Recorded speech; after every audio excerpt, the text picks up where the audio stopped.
જય સોમનાથ મિત્રો, આજના વિડીયોની અંદરમાં આપણે વાત કરવાના છીએ કામદા એકાદશી વિશે. ચૈત્ર માસની શુક્લ પક્ષની એકાદશીના રૂપમાં ઉજવાય છે. પુરાણોમાં કહ્યું છે કે આ વ્રત બધી કામનાઓને પૂર્ણ કરે છે, આથી એને કામદા કહેવાય છે. હિન્દુઓના નવા વર્ષ એટલે કે નવ સંવત્સર શરૂ થતાં પહેલાં એકાદશીનો આ વ્રત રખાય છે. આ વ્રતના વિષયમાં આ કહ્યું છે કે આ વ્રત રાખનારને બ્રહ્મા હત્યા સહિતના મહાપાપોમાંથી પણ મુક્તિ મળી જાય છે. વ્રતની વિધિ છે. પુરાણોમાં કથિત છે કે એકાદશ્યા ન ભુજતી પક્ષયોરો ભયોરૂપી. આ કથા મુજબ દરેક માહની એકાદશીને અન્ન ન ખાવું જોઈએ. આ વ્રતના એક દિવસ પહેલાં એટલે કે દસમીના દિવસથી જ મગ કે જવ કે ઘઉંથી બનેલા કોઈ પદાર્થ ખાઈ લેવું જોઈએ. બીજા દિવસે એટલે કે એકાદશીના દિવસે સવારે ઉઠીને સ્નાન કરી જુદા જુદા કાર્યોથી નિવૃત્ત હોઈને વ્રતના સંકલ્પ લેવું જોઈએ. સંકલ્પ માટે મમ અલિખા પાક્ષયપૂર્વક પ્રતિ કામનાય કામદા એકાદશી વ્રત કરીશ તે. આ મંત્રના મનને એટલે કે મનન કરો અને એનો અર્થ એ છે કે હે ઈશ્વર, મેં મારા બધા જ પાપોને ખતમ કરવાના ઉદ્દેશ્યથી અને સુખપૂર્વક જીવન વ્યતીત કરવાની ભાવનાથી કામદા એકાદશીના વ્રત કરીશું. એના પછી ભગવાન નારાયણની પ્રતિમાને પાલનમાં સ્થાપિત કરો અને તેના વિધિપૂર્વક ધૂપ દીપ અક્ષત વગેરે પૂજન અર્ચન અને સત્વન કરો. આખી રાત જાગરણ કરે, ભજન અને ઋતુવાન કરો અને બીજા દિવસે સ્નાન વગેરે કરી વ્રતના પારણ કરો.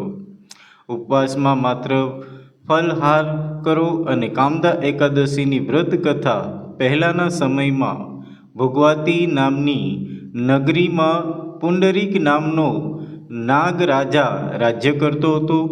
તેની સેવામાં ગાંધર્વો, યક્ષો, અપ્સરાઓ તથા કિન્નરો સદા રહેતા. તે નગરીમાં લલિત નામનો ગાર્ધવ અને લલિત નામની ગાર્ધવી રહેતા હતા. તે બંને પતિ પત્ની હતા. તે બંને એકબીજામાં ખૂબ જ આસક્ત રહેતા હતા. બંને એકબીજાને ખૂબ જ પ્રેમ કરતા હતા. એક વખત પુંડરીકની સભામાં લલિત ગીતો ગાતો હતો. અચાનક તેને લલિતા યાદ આવી, તેથી તે ગાયનમાં ભૂલ કરવા લાગ્યો. તેના મનની સ્થિતિ કટોકટ નામનો નાગ જાણી ગયો અને તેણે પુંડરીક રાજાને લલિતના મનની વાત કહી દીધી. આ સાંભળી લલિત ઉપર પુંડરીક રાજા ગુસ્સે થયા અને તેમણે તત્કાળ લલિતને શ્રાપ આપતા કહ્યું કે હે પાપાત્મા, હે કામી, તું તત્કાળ રાક્ષસ બની જા. શ્રાપ સાંભળતા જ લલિત મહાભયંકર રાક્ષસ બની ગયો. તે હિમાલય જેવા વિશાળ કાળા કોલસા જેવો તેનો રંગ અને તેના લાલચોળ નેત્રો જોઈ ભલભલા ડરી જતા. આ જોઈ લલિતાને ખૂબ જ દુઃખ થયું. તે રાત દિવસ પતિને પાછા મૂળ સ્વરૂપમાં લાવવાના વિચાર સાથે લલિતની પાછળ પાછળ ફરવા લાગી. લલિત રાક્ષસ સામે જે મળે તેને ખાઈ અને પેટનો ખાડો પૂરતો હતો.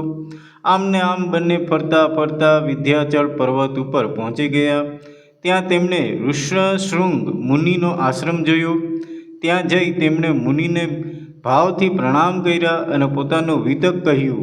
આ સાંભળી દયાના સાગર એવા ઋષ્યશૃંગ મુનિએ તેને બંને ચૈત્ર સુદ 11 કે જે કામદા એકાદશીથી ઓળખાય છે તે કરવા જણાવ્યું. અને તે બંનેએ ચૈત્ર સુદ 11 આવતા ખૂબ જ ભાવથી તે એકાદશી કરી અને તેનું તમામ પુણ્ય તેને ભગવાન વિષ્ણુના ચરણોમાં અર્પણ કર્યું. અને જેના પુણ્યના પ્રતાપે તે જ વખતે લલિતનું સ્વરૂપ પહેલાં હતું તે કરતાં પણ વધુ દિવ્ય થઈ ગયું અને લલિતા પણ ઇન્દ્રાણીની જેમ શોભવા લાગી. આ પછી તેઓ પાછા ભોગવતી નામની નગરીમાં આવ્યા અને તેમને જોયું કે પુંડરીક ખુશ થઈ ગયા અને તેણે સર્વ વૃત્તાંત તેમની પાસે સાંભળી પાછો લલિતને સેવામાં લઈ લીધો. આજે શું કરવું? ખૂબ સંયમિત જીવન જીવવું અને મન તથા ઇન્દ્રિયો પર કાબૂ રાખવો, ઉપવાસ કરવો, ભગવાન વિષ્ણુને લવિંગ અવશ્ય ધરવા, વ્રતનું ફળ આ એકાદશી કરનાર મનુષ્યના અનંત પાપ બળી જાય છે અને તેના પુણ્યથી નિસંતાનને પણ સંતાન થાય છે અને મનના મનોરંજન પણ પાર પાડે છે. તો મિત્રો, આવી રીતના તમે પણ કામદા એકાદશી કરજો, એનું વ્રત રાખજો અને તમારી જે કંઈ કામનાઓ હશે એ ભગવાન વિષ્ણુ તમારે જરૂરથી એ પૂરી કરશે.